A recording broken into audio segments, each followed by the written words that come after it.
Well, thank you for coming this morning. This is for those of you who haven't been to one of these, and there are some in the room, this is staff development. We do a monthly professional development meeting for the whole division. Looks a little bit light attendance today. I'm sure that since it's in the summer, prior to orientation, we have some people that aren't here. I know we have some graduate students that normally fill our tables that aren't here too. But today we're going to talk about the Engage West Rollout. So this is going to be the divisional rollout of information. But before we get to that, we have some housekeeping to do. What we do normally during these meetings is we have people introduce themselves that have never been introduced at a staff development before. And so we have several of those in the room. If you have never been introduced at a staff development, if you could stand, and then I'll bring the microphone around to you. And I know there are two at this table, so we'll start here. Here you go. Tell them who you are and what's your role. Good morning. My name is Nathan Graves, and I am the new coordinator of orientation, and I am coming from Nashville, Tennessee. Hello everyone, my name is Aisha Daniels. First day today, and I'm the new director of new student programs coming from Miami, Florida.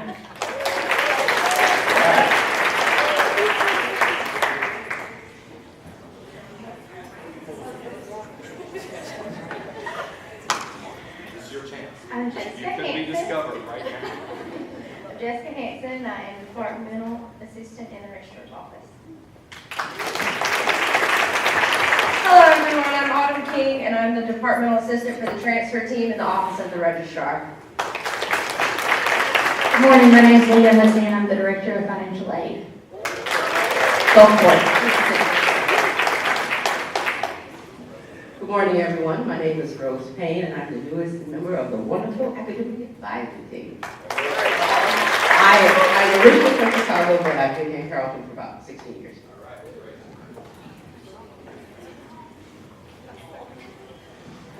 Hi everyone, my name is India Westbrook. I'm the Experiential Learning Specialist for Career Services, and I'm a recent graduate from the University of West Georgia. Good morning, I'm Angie Bradley. I'm the new Director of Health Services, and I have completed one month with these people, and I'm very pleased to be here at Upton Carrollton. Okay, great. Welcome, everyone. Well, we're going to go directly into our spotlight for one of our departments. So I'll turn it over to Emily.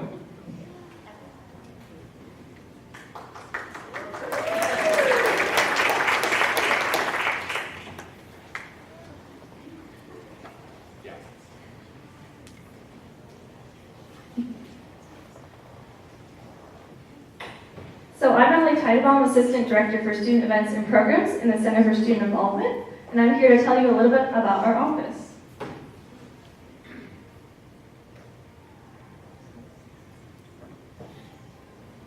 Hold on one second.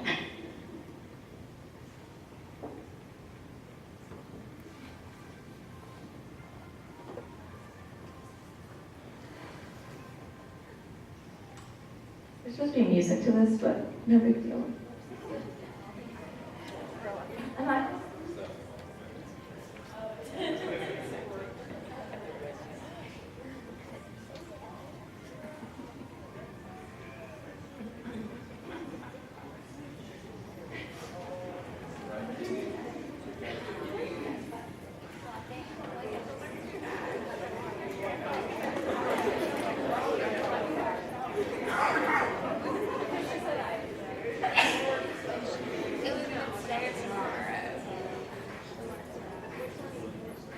Oh, there we go. Okay. Very important part. Okay, so the Center for Student Involvement. Our vision is the Center for Student Involvement aspires to actively engage every student in the university and greater community. Our mission is to enhance the student experience and provide leadership development through a variety of programs, activities, and services which contribute to the vibrancy of campus life. This is our lovely staff. So our director is Chris Geiger. We have a staff assistant, Margie Boykin. Myself as Assistant Director for Student Events. We will be announcing our new Fraternity and Sorority Life Assistant Director very shortly. We have a coordinator of Student Involvement and Leadership Programs, Laura. and Coordinator of Student Volunteer Programs, Tyler, and our SAFA Budget Manager, Tina. We also have 5 graduate assistants and 4 student workers in our office. So what does CSI have to offer? I'm sure many of you know some of these, but you might not know all of them. So we have fraternity and sorority life, we have student activities, weekend programming, and Stay West weekend programming. We have major concerts, leadership, volunteer programs, OrgSync, registered student organizations, community student programming, and community lounge comes out of our office, as well as Student Government Association, I-20 Passport Program, and a student activity fee budget allocation, SAFA. So these are just some pictures of events that we've done in the past year or so. These are some student activities and weekend programming events that we've had. So major concerts, if you guys have noticed, the song was playing in the background. This is DNC's Cake by the Ocean song. We just had DNC, Zara Larson, and Cord Overstreet this past spring. And this is just a list of the concerts we've had the past 6 years. So we started in fall of 2011 with major concerts with Ludacris, and then that spring we had the band Perry. If you guys can read that, we have 21 Pilots, Neon Trees, Panic at the Disco, Third Eye Blind, T.I., B.O.B., and Icona Pop, and Time Flies last year. We have Fraternity and Sorority Life. This is a group of our lovely student leaders. Some pictures for leadership.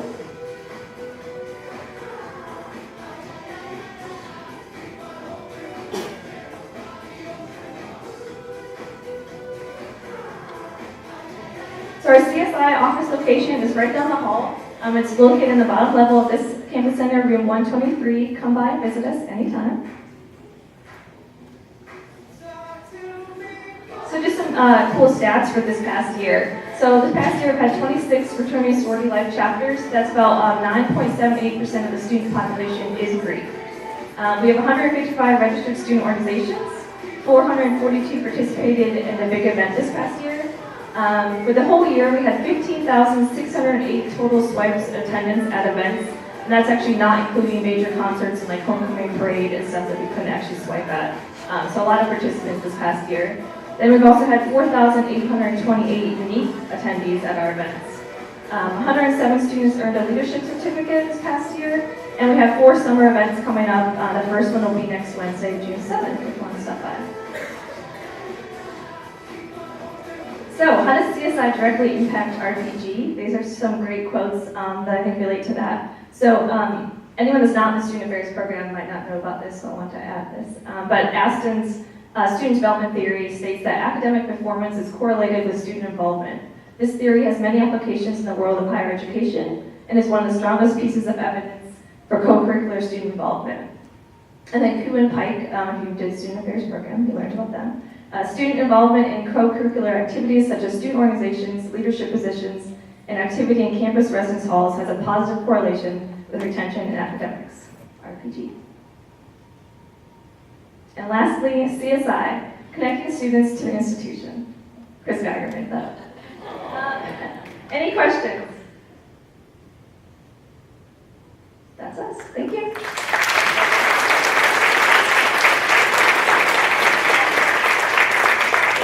Thanks, Emily. Okay, so for the first time during staff development, I'm going to be using this lavalier mic. Can everybody hear me okay? I don't want to scream or anything.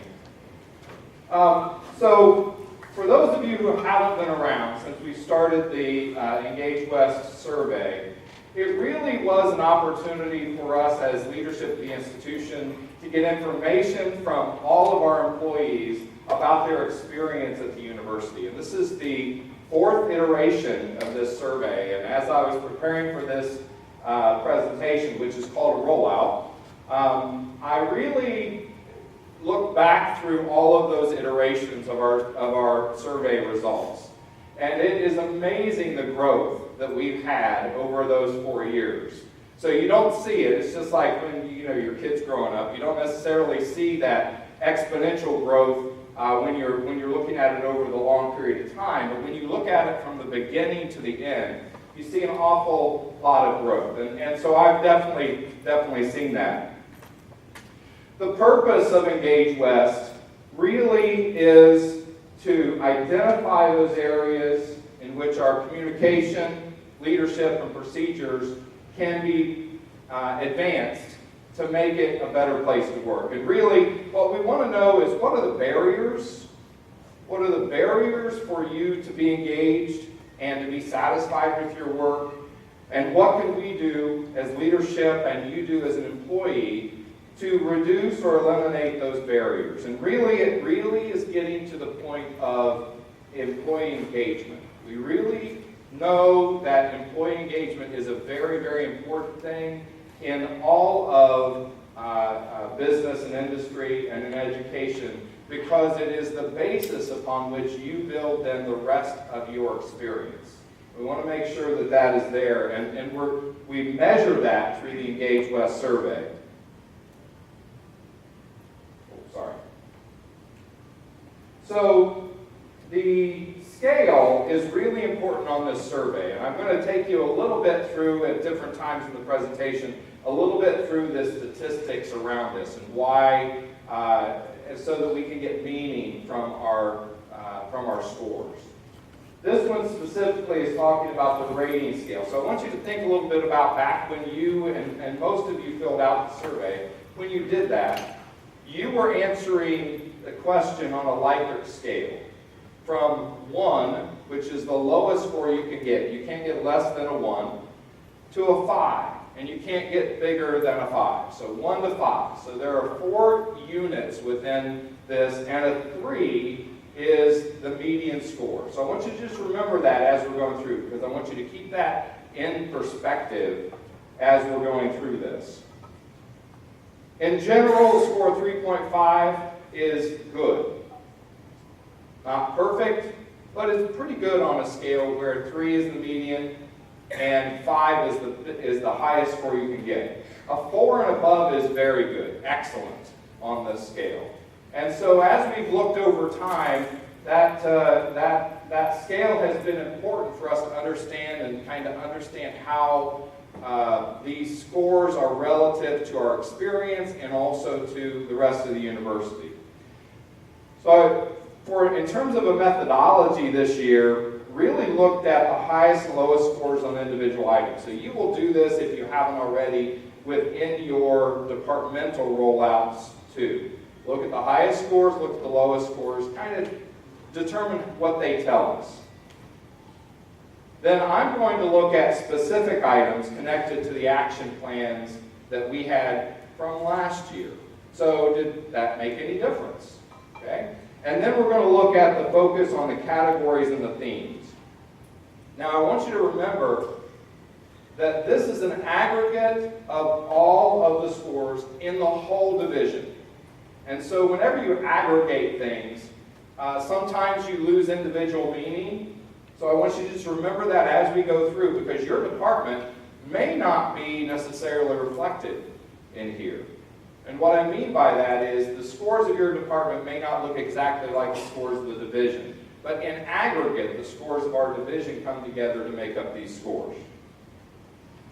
Okay, so these are our summary scores. This is the whole division. If you had your departmental rollout, you probably saw a graph very similar to this. And when I saw this for the first time, when I was looking through the scores, when I opened it up, I was pretty frustrated. And I was frustrated because we have a lot of scores that are red on there, which means that they've actually gone down in this last year. Okay, so again, I'm going to talk to you a little bit about perspective in a bit, but I want you to kind of drink that in. The 2 scores that actually rose slightly were the mission and goals of the university. You can see that is in blue up there. And pay down at the bottom. So pay actually rose in this last year. It went up in this past year. So I want to take a look at what our action items were from this last year. And if you remember, if you were here, the rollout from last year, previous years, we actually kind of stayed away from pay because we thought, it's not something we can do a whole lot about, right? It's our merit pay gets set by the legislature, actually, in the budget. for the university system. So what can we really do about it? So last year we decided, okay, so what can we do about it? Pay is a function not only of the physical money that you get, but it's also a function of what your job is like and if the job is worth doing for the amount of pay that you get, right? So we started looking at some items there that might reflect the value of that pay. We're increasing that actual money through equity and retention and merit. But if we weren't actually, even if we weren't doing that, what is the value of what you're doing? So we looked at things like, is the job description really reflective of what you're actually doing? So that's a value piece about your pay, right? And we accomplished that through the evaluation process.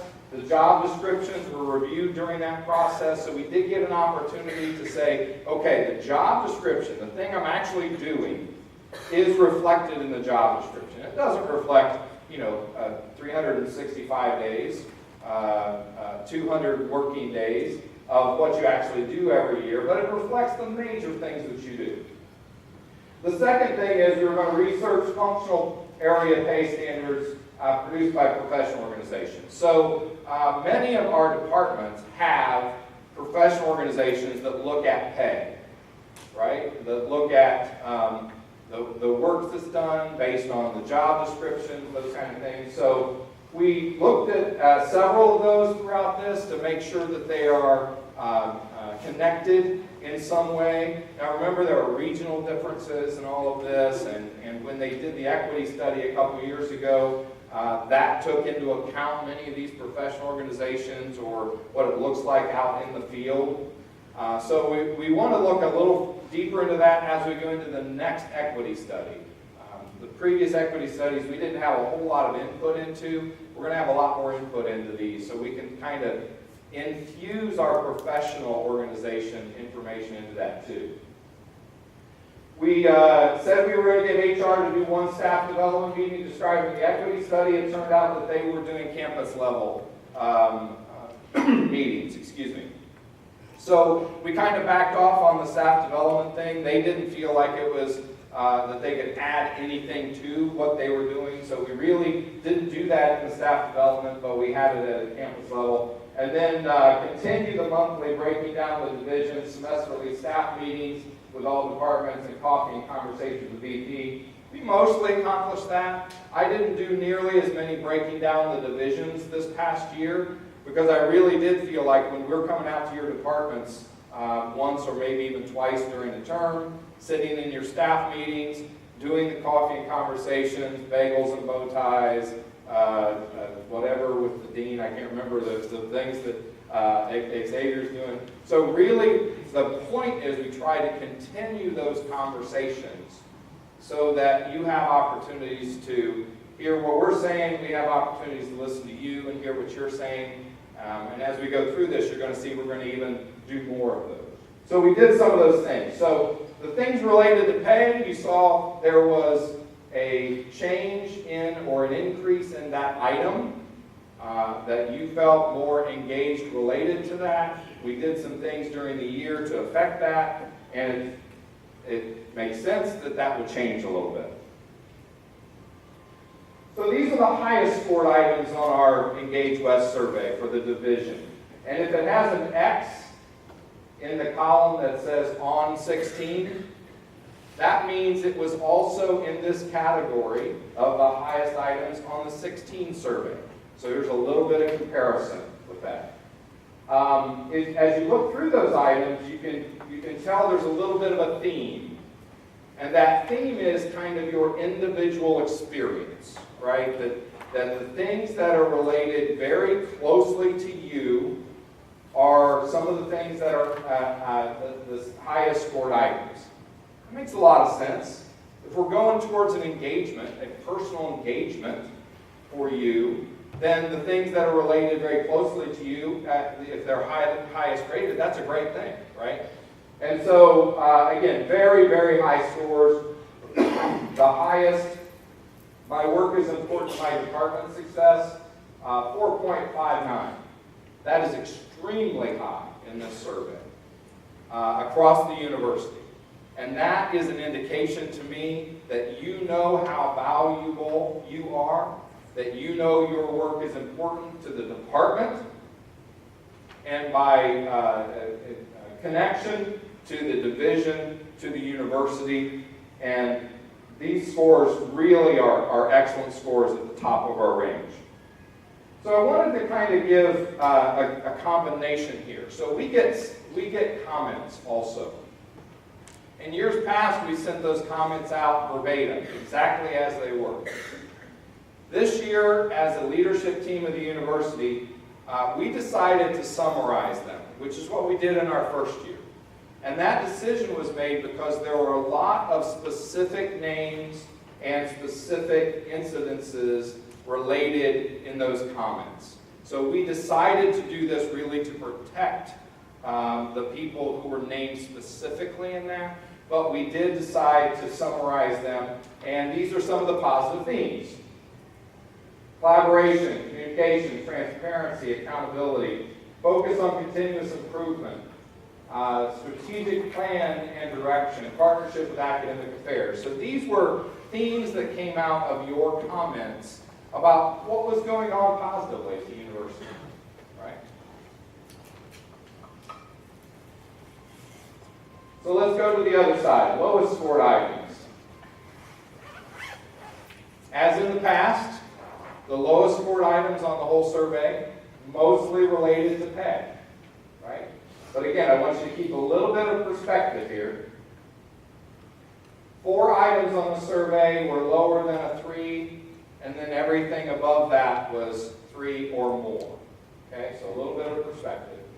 4 of those items were the same 4 items that were on last year's lowest list. Okay, so still got work to do. You saw that the score for pay increased, but it's still the lowest of the entire survey. So we still got work to do here. And the university is very, very serious about this. You know this. We put an awful lot of money into equity and retention in the past few years. In the last 3 years, it's over $10 million of the university's resources we've actually put towards pay. And as the president does his presentation about this, I'm sure he highlights that. So pay is fair compared to UWG colleagues. I'm paid adequately for the level of work. Fair compared to other organizations. My pay keeps pace with the cost of living, and we are effective at retaining valuable people. So 4 of those are directly related to pay. The 5th one might be still related to pay. So summary of comments on the opportunities. Second one there, obviously, better pay. It's one of those things that's very related to the items on the survey. Better training of new staff is what you said we needed to be looking at. That leadership needs to be open to feedback, listening to the front line. Very clearly stated, and something you're going to see. We're going to make some changes to be able to hear you a little better. HR processes. People were pretty frustrated with some of the HR processes. They're going through a lot of change, but still, those affect your ability to get your job done effectively. Refocusing and purpose and intent, refocusing the purpose and intent of meetings. Making sure that they're relevant. Staff development meetings, huddles, leadership development meetings. Are those relevant? Are we actually meeting for meeting's sake? Okay? More timely communications. And I like this, less assumptions about what people already know.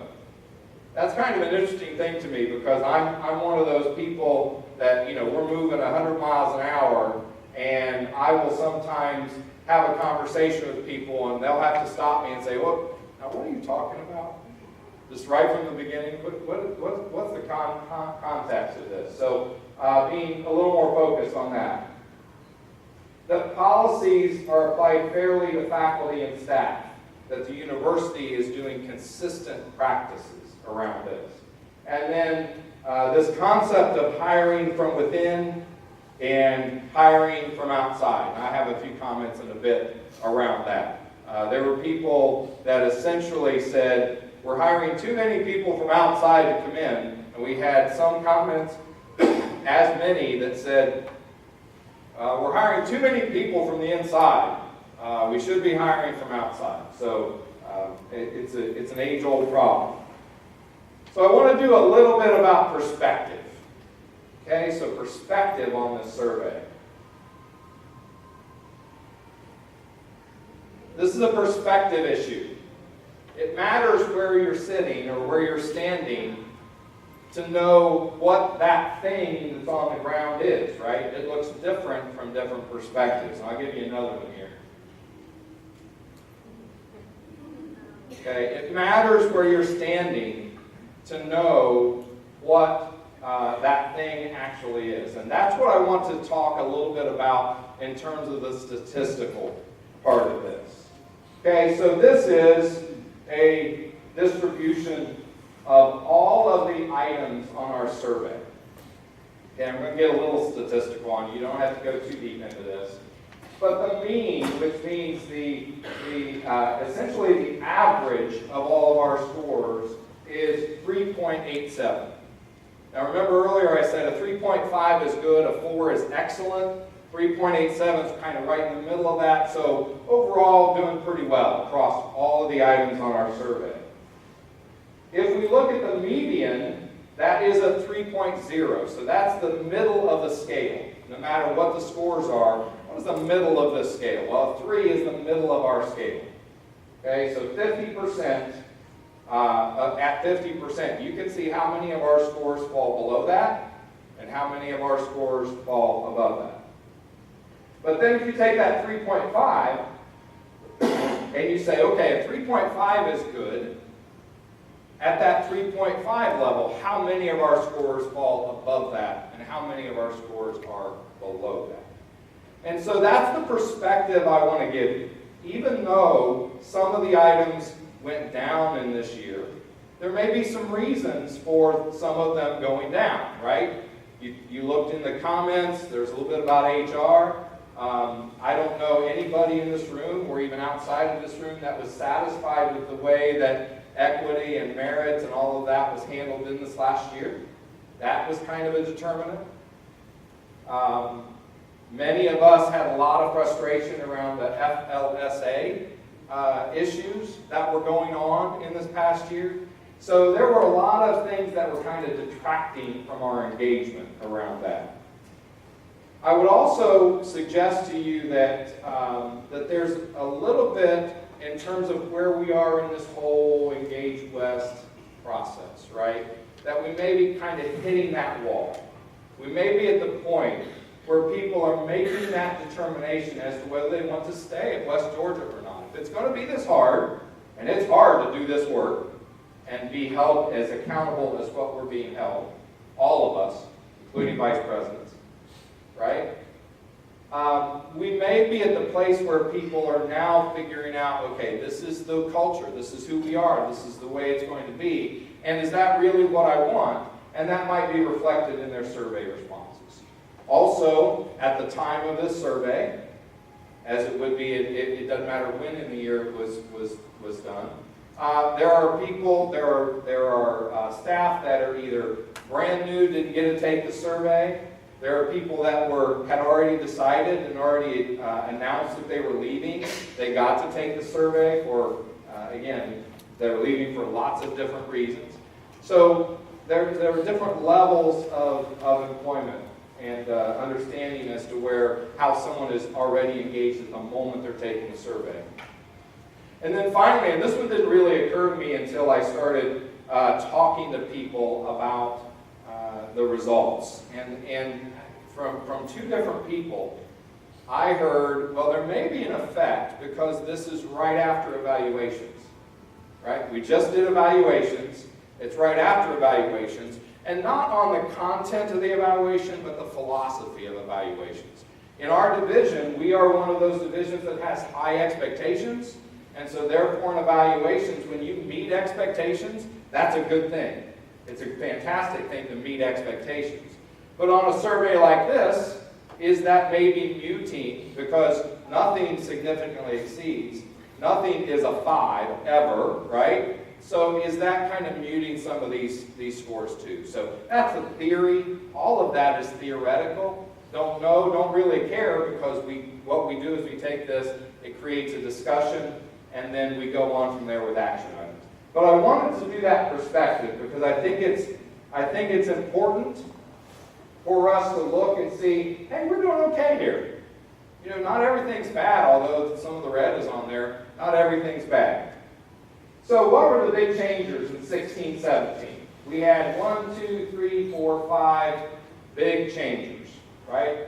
All of them changed to the negative, as you saw on the major scale.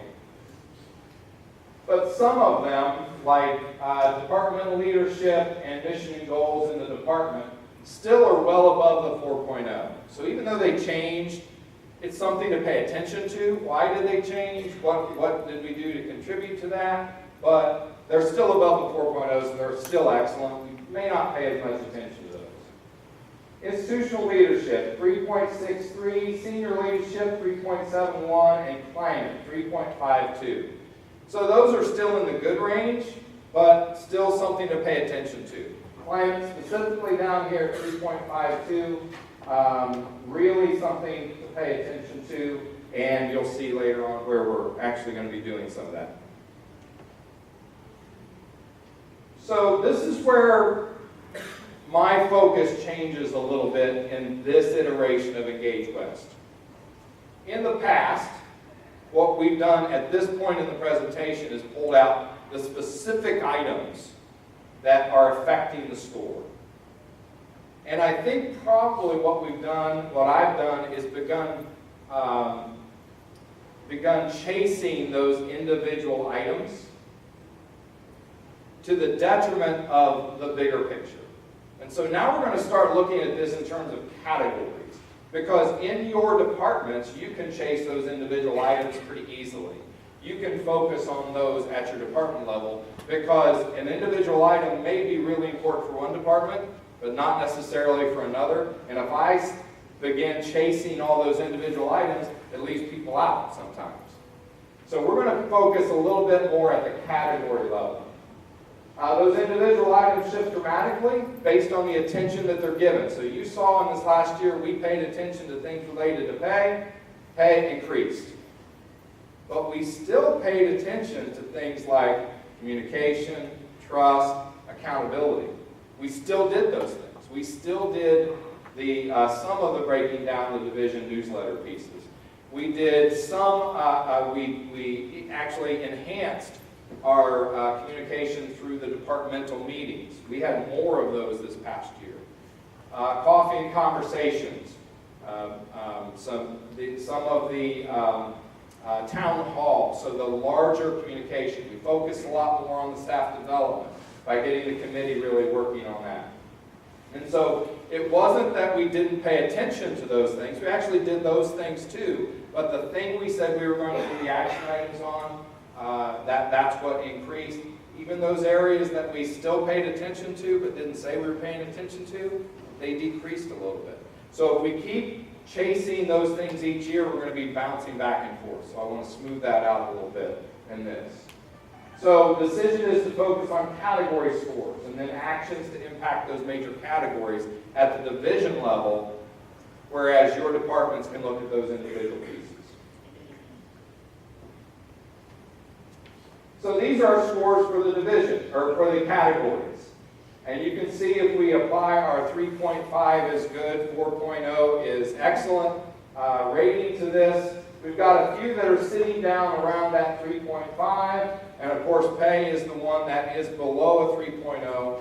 Still continue to work on that, right? So those are the four that we're going to really focus on in this next year. Doesn't mean we're not going to do great things in the other areas. We still need those. Those are still important. There are still some of those that are below the excellent range, but we're going to focus on those four. So this is a little hard to see, so I'll describe it. As I was looking at the individual items, so I'm going to digress just a little bit here to the individual items. As I was looking at the individual items for those areas that we're going to focus on, the four areas, right? pattern started to emerge. And the pattern was there are items where, and actually it's the lowest 5, where we are 0.10 or more below the institution. So this is in comparison to the institution scores. And then in those, some of them we have declined in this last year. The only one we didn't decline in our scores was the pay area. We already talked about that. But we're still 0.10 or more below the institution. So it starts to bubble up. Okay, what are the ones we want to pay attention to? What are the specific items as I work with directors we can start looking at? Because not only are these lower for our institution, most of them, or for our division, many of them, all of them are below the institution mean. And we don't want to be below the institution mean. We at least want to be average with the institution, which means, this means your experience is different than the rest of the institution on these items. We want to pay attention to that.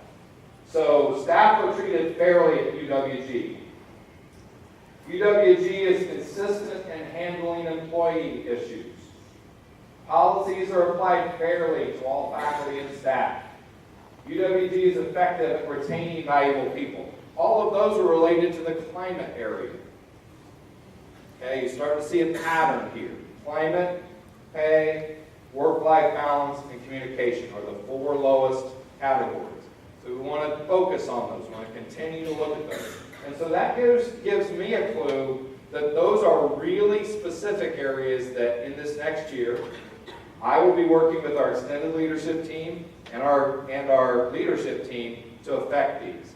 Now, if you look at those, I also have to work with the rest of the institution. I have to work with the other vice presidents and tell them this. Because this is saying staff are treated fairly at UWG.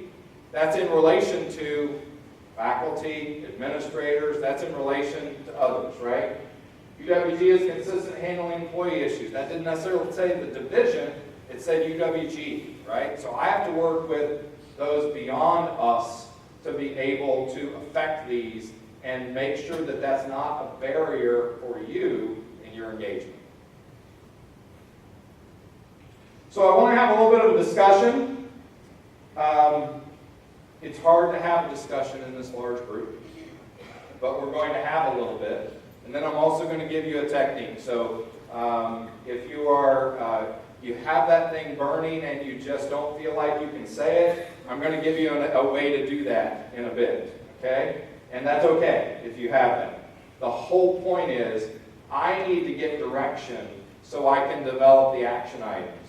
We as a leadership team have to get direction from you because you are the only ones that know what you were thinking and feeling at the time that you were doing your survey that got us these results. So I want to start off with what constitutes being treated fairly? General question. What constitutes it? If somehow people are not being treated fairly, what constitutes not being treated fairly? And can I have someone write these down as people talk? Don't attribute them to names. You're anonymous. You're anonymous in this situation. So what constitutes being treated fairly?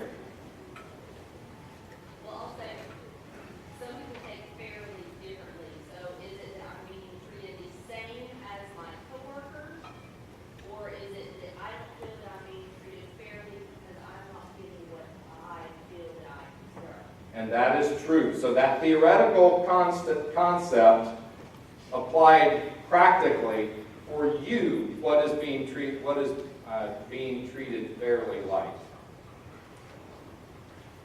Is it equal?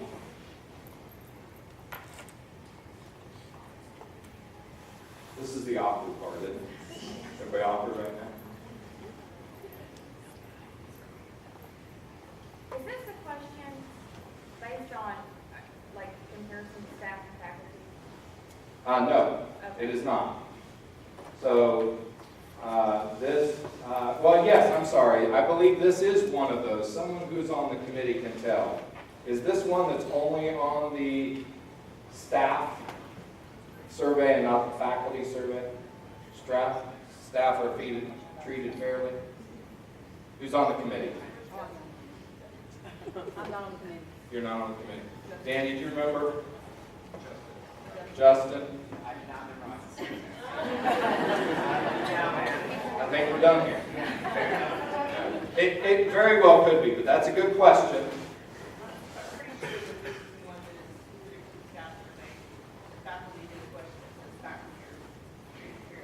Right. I think so too. So what is being treated fairly? Joanne?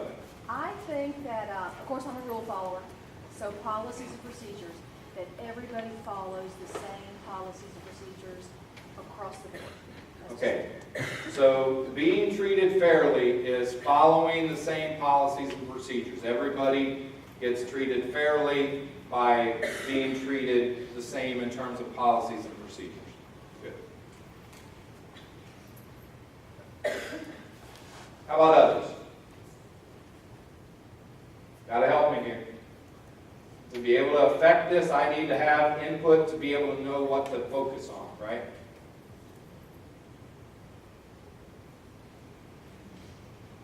There's good discussion going on over here. You have any solutions? April, you got a solution for me? You got an answer to this? Zero solution. Okay, good. But I was just saying that hiring processes sometimes can make people feel that they're not treated fairly. You know, Be specific about that. deans and academic affairs. Okay. We had a dean this past year that it appeared as if that person was slated for the job. Right? Okay. Wanda, did you have something? Yeah. Different departments have different standards, generally based upon what their purpose is. So different standards have the appearance of being treated differently. And one thing is dress code. Sure. And I'm just throwing that out as an example. There are many others. But some people have the perception that this office is a lot more casual than this office. So that could be perceived as not being fair. So again, a perception of not being fair if I have to be the one that dresses in a suit every day. You're not treated fair. That's not, I'm not fair. It's not fair. As opposed to being in jeans and a casual shirt, whatever it might be. But there may be other standards that are office related that are even more important than that. Yeah. I think just from my experience, having come from the perception that even divisions are not looked at equally. That one is looked at as superior to the other, therefore the division is not looked at equally may feel like they're not being treated fairly. Okay, great. So that was even at the division level across the institution. Some may have higher standards, some may be treated differently, some may be, I'm sorry? Just the expectations sometimes. Expectations within. And so that may seem, again, perceived as unfair by those that are being treated in that way. Great. Okay, so let's move on to any specific examples. We had one here, we had one over here in terms of the dean search. Give me a concrete example. So Jennifer, I'm going to push you a little further. One example is excellent. This is has a very, very strict dress code, year-round dress code. And so sometimes I know when I work, I think but when I worked over there, it just seemed like it was not fair that we had to adhere to a strong dress code, and student affairs and academic affairs could be a little more lax in their dress code. And so because you took this survey as an actual employee of business and finance, your scores aren't here, No, it's not. right? But that could be considered. And it could work vice versa. There could be that level of, we don't feel like there's the level of professionalism because we're not held to. Right. We're not being fairly because there's an under expectation. Because we're seen as less because Good. of How about other examples of this? Other examples. When you filled this out and you said, we are not being treated fairly, I don't know if you actually said that, but what did you mean by that? What was an example that was in your head? Yes, sir. Overhearing a dean of a college say that the expectations on staff are higher than that of and saying that they need to respond to emails and pick up the phone every time, whereas the expectation on faculty is not. So you heard that specifically from somebody. It wasn't just a myth. Nope. You heard it very specifically. At a rollout. Good example. Others. Other examples of this. Because I need to go, if I'm going to go back to the vice presidents and say, hey, people in my division don't think they're being treated fairly, I need to have some examples. Within the division, we have flaw days, so maybe one office says, okay, nobody can take off these particular weeks, but that office gets to be off. Great one. So that managers have the ability to decide when people can't take off because of the workload of the office. And even within our division, right, we have a wide variety of departments that have different functionality and different flows, right? Good, excellent example. Others. Okay, let's keep moving on. And I do want, is it institutional or divisional? I think what we've heard is yes, it is both. Could be both of those. So the second one was consistency in handling employee issues. How are we not being consistent? What are some specific examples of the university not being specific in handling employee issues? We heard one was around the hiring piece, right?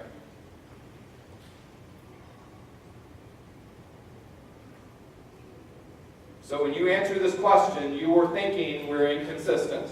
We, meaning the whole university, maybe we as a division. What are specific examples of how we're not being consistent? And again, if you have it in your mind, don't feel like saying it. You're going to have an opportunity at the end to, well, not quite at the end, in an email. I'm going to send to you a link for you to be able to all write this in. Okay? Let's keep moving on. Not a whole lot of takers on that one. What policies are not being applied fairly to faculty and staff? So the item was about the policies are not being applied fairly. So specifically, what policies? Do you have the hiring issue over here? So that's one. What are any other policies that are not being applied fairly to faculty and staff? Jonathan, the piece you said maybe consider one. I don't know if that's a policy. It's definitely a practice, but others.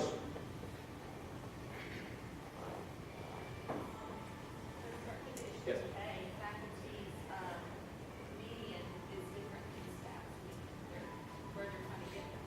So the median of the faculty pay scale is different than what the expectation is that we will get to with the median of the staff pay scale. I think there is definitely that perception. Yes. Yes. They talk about the median for faculty, and we're trying to get to the mid. Right. Median and mid. So there's a lot around that. At least there is a lack of understanding. At the very least, there's a lack of understanding of the oranges and apples that we're trying to look at. Justin. Yeah, I'm just going to say something sort of ethereal, which is I fear what I do not know. And I think that is a factor here, we need to at least bring out, which is I cannot give you specific examples, but I can say that there is probably a sense in the room of an ethereal sense of, I don't know what they do, but it must be way cooler than what I do. I'll answer the question this way. And, right. I know that's hard on you. Well, yeah. I think it's a reality. That is unactionable on my. I can't take that and actually do an action about it other than try to educate. Right. So try to educate. Yeah. The grass is always greener, right? Attributional error, right? Attributional error is when something goes wrong for someone else, you attribute that to their lack of character and them not doing the work they should have done in preparation. When something goes wrong for you, you attribute it to the forces of nature and things that you couldn't control, right? That's attributional error, right? And so that might be happening a little bit in this, that obviously they're getting a better deal than I am because I'm not satisfied with my deal, whatever that might be. Other. Question comparing faculty to staff or It is not comparing. I think people maybe in their answers do compare, but the question itself does not compare. A smoke-free campus is not applied fairly to all faculty and staff. Explain that. So, you see an individual smoking behind a tree, right? You take the opportunity to communicate that to that individual, contact supervisor, if that applies, and then a few days later, same individual doing that again, whereas you acknowledge it in another area and it stops. Okay. Yeah. Okay. So just that concept of we have ways of being, we have ways of behaving, and some people are held accountable to those, and some people are not. Or it doesn't appear as if they are. It doesn't. Yeah. Good. That's great. Yes. Kind of stemming from what Justin said, it appears as though faculty and staff are paid differently for doing the same work in terms of so as I hear that many of us who teach classes through academic career, we get paid less than the 10% of their salary that faculty would get paid. Great. Excellent. I like that. Yes. Sometimes the policies in HR are misleading or confusing. I'm aware of one situation where one person was allowed to use donated sick leave to cover maternity leave, and another person was not. Oh. I wasn't aware of that. I just found out about that. That directly affects Yeah. pay, climate. And so, again, a lot of these things, as they come to our attention, you know the way we try to deal with these in our division. We try to address them, right? There is accountability. And as they come to our attention, we communicate with those people who have the effect on that. So, yeah, that's great. I just realized we're only about 7 minutes from our end, so I want to keep going. And tell you what, in terms of, instead of continuing the discussion at this point, I want to go ahead and finish the presentation, and I'm going to give you the opportunity to communicate your pieces later on, okay? So I want you to submit specific action items. So when I give you an email, it's going to have a link onto a Qualtrics survey. It's not been built yet. It'll be built before that email goes out, so that you have the ability to actually, no, you're on vacation. There wasn't an expectation you would build it. No. But it's going to be anonymous, and it'll have open text sections on issues of pay, climate, communication, work-life balance. I don't want the theoretical. It could be this. It could be that. What I want is, if you have a specific thing, a specific incident, a specific description of something that has happened and is impacting these things, I want you to write that in there and send it. Okay? Again, we've had 4 years of theoretical. And it's really hard from the vice president's perspective to put in actions to try to handle something that's theoretical that might be happening. We're not going to chase that anymore. We're going to chase the specific things that are happening. And to the extent that those are the ones that are actually impacting your engagement, that's going to affect your engagement. You're going to see benefits from that. Okay? But I really, really, really, really want, if you have, you can do this and it will impact this, I want to hear those. We may not be able to do all of them, right? It's just like anything where you give feedback. We're trying to do the best we can with the whole picture in mind and the whole context in mind. And your thing may work within your department, it may not work within the division, it may not work within the university, but it still gives us information to be able to use. But I want it to be specific. It really, again, I can't tell you over these 4 years how hard it has been to try to pick something out that is the action that will take care of that thing. and just, you know, it's just very difficult. So be as specific as you possibly can be as brutal as you want to be, and as brutal as you think we need to hear it. Okay? I have a friend that says, I have one feeling, and it's buried deep down inside. You're not going to be able to get to that feeling. I want to hear that feedback. It may not seem like that a lot of times, but I want to hear it. I want to direct our leadership team to hear it and understand it. Okay? Also through the departmental rollout and action item process. So you have your own departmental rollouts. What I've asked the directors to do is roll up things that are effective in these areas of climate, work-life balance, communication, and pay. I've asked them to roll those things up and come up in yours. So this year also you're going to hear from leadership. We're going to ask you some questions as we engage with you. So don't be surprised if when I come up to you the next time and instead of saying, Monica, how you doing? How was your weekend? I say something like, what barriers related to your job are students experiencing that impact their success? Now, it won't be quite that direct, right? Maybe it will. But we need, one of the things that I've heard over the times we've had the survey is we don't listen to you.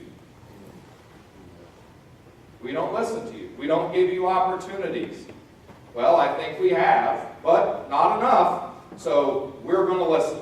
And we're going to do it by asking these questions. And so we're going to get really focused. Your directors are going to be doing this. We're going to be doing it as senior leadership. We're going to ask these kind of questions. What barriers do you experience in your job that impact your ability to serve students at the highest level? I know you want to serve students at the highest level. You have great expectations for yourself. I do too. What barriers are there to doing that? And it can't always be money, right? It can't always be money. If that's the answer to every one of your questions, it's the wrong question, I think. Well, it's the wrong answer.